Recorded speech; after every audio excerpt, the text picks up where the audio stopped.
एक pizza delivery, एक सुनसान वीरान फार्म हाउस और नए साल की एक ऐसी रात जो सब कुछ बदल कर रख देती है। आज हम एक ऐसी ही दिल दहला देने वाली कहानी की परतों को खोलेंगे और समझेंगे कि आखिर ये हमें इतना डराती क्यों है। चलिए शुरू करते हैं। वहां कुछ भूखी आंखें किसी के आने की राह देख रही थीं। कहानी की शुरुआत ही इस एक लाइन से होती है। जरा सोचिए, भूखी आंखें। ये शब्द सुनते ही सीधे सीधे एक खतरे का एहसास होता है ना। हमें नहीं पता कि ये आंखें किसकी हैं, कहाँ हैं, और यही चीज डर की पहली परत बनाती है। तो कहानी का पहला हिस्सा हमें ले जाता है नए साल की एक बेचैन शाम में, जहां हमारे हीरो का परिचय होता है और उसकी मजबूरी की नींव रखी जाती है। तो ये है निखिल, सिर्फ 22 साल का एक पिज्जा डिलीवरी बॉय, लेकिन अपनी माँ और बहन का इकलौता सहारा है। मतलब कंधों पर जिम्मेदारियों का भारी बोझ है और वो पैसों के लिए कुछ भी करने को तैयार है। और अब आता है कहानी का सबसे भावुक हिस्सा। निखिल की माँ जिंदगी और मौत के बीच झूल रही है। उन्हें बचाने के लिए एक बहुत महंगे ऑपरेशन की जरूरत है। तो आप समझ सकते हैं कि निखिल के लिए एक एक पल, एक एक रुपया कितना कीमती है। वो असल में समय के खिलाफ दौड़ रहा है। यहाँ कहानी हमें एक बहुत गहरा कॉन्ट्रास्ट दिखाती है। एक तरफ बाहर की दुनिया में नए साल का जश्न है, पार्टियां हो रही हैं, लोगों को नए साल से उम्मीदें हैं, और दूसरी तरफ है निखिल की दुनिया, जहाँ सिर्फ अस्पताल का अंधेरा, माँ की धीमी होती सांसें और सब कुछ खो देने का डर है।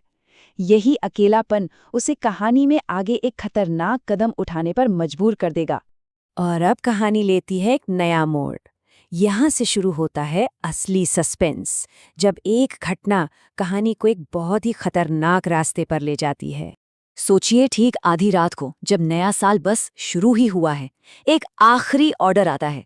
3 बड़े पिज्जा का एक महंगा ऑर्डर। पैसों की इतनी सख्त जरूरत में निखिल के लिए तो ये किसी उम्मीद की किरण जैसा था। वो फौरन हाँ कर देता है। लेकिन डिलीवरी का पता? Blackwood farm house. हॉरर कहानियों में अक्सर ऐसी जगहों के नाम ही काफी होते हैं डर पैदा करने के लिए। ब्लैकवुड नाम सुनकर ही किसी घने अंधेरे जंगल का ख्याल आता है, जो शहर की रोशनी से बहुत बहुत दूर हो। और तभी दुकान का मालिक निखिल को रोकता है और चेतावनी देता है। सुन, वहां जो खतरा है ना, वो इंसानों का नहीं है। मैंने सुना है उस जंगल में छलावे का वास है। बस इसी एक लाइन से कहानी में एक अलौकिक, एक सुपरनैचुरल एलिमेंट आ जाता है। तो ये छलावा आखिर है क्या भला? देखिए, हमारी लोक कथाओं में छलावा एक ऐसी धोखेबाज आत्मा या शक्ति होती है जो पहले तो अपने शिकार को किसी खूबसूरत रूप में फंसाती है और फिर अपना भयानक असली रूप दिखाती है। और निखिल का वो सफर शुरू होता है। धीरे धीरे शहर की रोशनी पीछे छूट जाती है और वो एक घने, बिल्कुल शांत जंगल में घुस जाता है। फिर कोहरा इतना घना हो जाता है कि बाइक की हेडलाइट भी काम नहीं करती, और आखिरकार वो उस भूतिया फार्म हाउस के जंग लगे दरवाजे पर पहुंच ही जाता है। ओके, तो अब हम आ गए हैं कहानी के तीसरे और सबसे भयानक हिस्से में। यहाँ हकीकत और भ्रम के बीच की जो पतली सी लाइन है, वो पूरी तरह से मिटने वाली है। निखिल जैसे ही दरवाजे को छूने की कोशिश करता है, वो अपने आप खुल जाता है। अंदर का अंधेरा और सड़ी हुई बदबू अचानक एक शानदार पार्टी में बदल जाती है। तेज संगीत, जगमगाती रोशनियां, सब कुछ एकदम अविश्वसनीय था। तभी एक बेहद खूबसूरत लड़की, जो शायद मेजबान थी, उसके पास आती है और कहती है, हम तो कब से तुम्हारा इंतजार कर रहे थे। सुनने में तो ये लाइन बहुत वेलकमिंग लगती है, लेकिन इसके पीछे छिपा हुआ मतलब बहुत ही भयानक है। और फिर अचानक आसमान में एक जोर की बिजली कड़कती है। ये कहानी का टर्निंग पॉइंट है। बस एक पल में वो सारा खूबसूरत भ्रम चकनाचूर हो जाता है, और उसी एक पल में पूरा नजारा बदल जाता है। जो खूबसूरत मेहमान थे, वो अब डरावने पिशाच बन चुके हैं। महंगी शराब ताज़ा खून बन गई है, और लजीज खाना सड़ा हुआ मांस, और वो आकर्षक मेजबान, वो अब एक राक्षसी चुड़ैल है। सारा छड़ावा अब खत्म हो चुका है।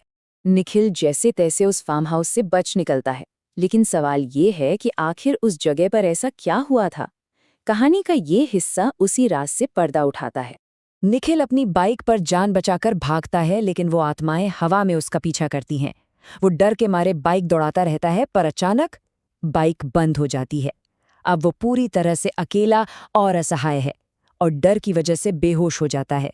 जब निखिल को होश आता है तो कैलाश नाम का एक आदमी उसे उस फार्म हाउस का दुखद सच बताता है कि कई साल पहले नए साल की पार्टी के दौरान शॉर्ट सर्किट से आग लग गई थी और सारे दोस्त वहीं जलकर मर गए थे और अब हर 31 दिसंबर को उनकी आत्माएं उस रात को फिर से जीती हैं और एक नए शिकार को अपने जाल में फंसाती हैं। तो इतना सब कुछ होने के बाद अब आगे क्या? कहानी यहाँ एक बहुत ही अनएक्सपेक्टेड, एक बहुत ही अप्रत्याशित मोड़ लेती है जो सब कुछ बदल देती है। अगली सुबह जब निखिल बुरी हालत में अपने घर पहुंचता है तो देखता है कि घर के बाहर एक एम्बुलेंस खड़ी है। एक पल के लिए तो जैसे उसकी सांस ही रुक जाती है। उसे लगता है कि उसकी माँ के साथ सबसे बुरा हो गया है। लेकिन यहाँ कहानी पलट जाती है। असल में उसकी माँ को अस्पताल ले जाया जा रहा था क्योंकि उसके पिज्जा शॉप के मालिक ने उसकी मेहनत और लगन देखकर ऑपरेशन के सारे पैसे एडवांस में जमा कर दिए थे। और अंत में निखिल को उस रात का मतलब समझ आता है।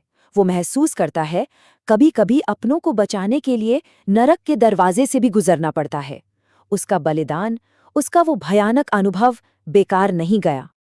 और यहीं आकर कहानी हमें एक बहुत गहरे सवाल पर छोड़ देती है। क्या ये कोई दैवीय शक्ति थी जिसने निखिल के बलिदान का इनाम दिया, या फिर वो आत्माएं बस उसके साथ एक क्रूर खेल खेल रही थीं, ये जानते हुए कि उसकी मदद तो पहले ही हो चुकी थी? क्या पता। और शायद इस सवाल का जवाब कभी ना मिलना ही सबसे ज्यादा डरावनी बात है।